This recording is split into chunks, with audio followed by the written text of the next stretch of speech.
All week long, we are marking a medical milestone. The Academy of Medicine in Cleveland and Northern Ohio is 200 years old. And what better way to honor local physicians than by sharing stories of their incredible contributions? Take, for example, a Cleveland Clinic doctor who helps bring lives into this world. Well, these days, she's grateful for the stranger who saved hers. Here's senior health correspondent Monica Robbins. Dr. Francine Cosner knows how precious life can be. The OBGYN has delivered nearly 2,000 babies and experienced joy within her own family. But it was the mundane task of changing her socks that rocked the doctor's world. I noticed I had some swelling, and I said out loud, well, that's not right. My ankles, the kind where you press and it stays. I had my executive physical a few months earlier. I was in great shape. And I saw my doctor who ordered lab tests, and I thought, do I have a heart or kidney problem? And I had crazy elevation of liver enzymes. Liver disease in a healthy person? Cosner didn't fit the typical profile until she did some digging and found the answer on a prescription pill bottle. This was an antibiotic that I had taken 2 weeks before, that I had taken all my life. That I prescribed probably thousands of times, but this drug actually is known to cause an autoimmune liver injury. A rare side effect of the antibiotic nitrofurantoin. Even though she only took it for just 3 days, a biopsy confirmed massive necrosis. While Cosner hoped her liver would recover, doctors put her on the transplant list. If it recovered, I was going to have a scarred liver that could potentially cause me problems down the line. If it failed completely, I was either going to die or need a transplant.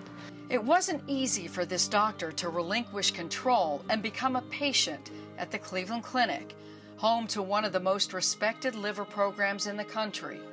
Unable to work, Cosner battled severe fatigue, insomnia, and mental confusion. When symptoms of encephalopathy worsened, she was out of time. My hepatologist had been monitoring me. She had warned us that when it happens, it can be very rapid descent, and that's what happened. The next thing Cosner remembers is waking up in the hospital to learn she was alive because someone donated the gift of life. When someone is in this position to make the decision, it's the worst day of their life. They're going through such a tremendous trauma. How could you ask them to think of someone else? Through the kindness of somebody who looked beyond their own pain to say, maybe I could help someone who's also suffering today. So their worst day became my best day. Francine Cosner is no longer the same doctor, having experienced the emotional aspects of a major health event. Today, her compassion comes from a raw and personal place. She believes it will help her patients long after they walk out the door. Monica Robbins, 3 News. Wow, wonderful story, Monica. Great job telling it.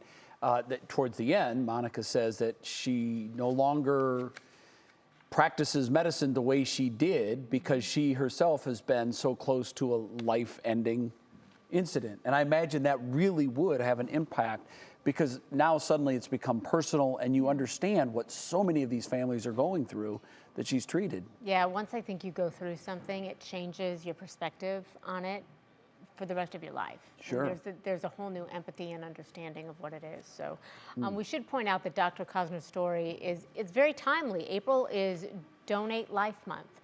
It encourages all of us to register as organ, eye, and tissue donors if we haven't done so already. And it honors the people who've saved lives through the gift of donation.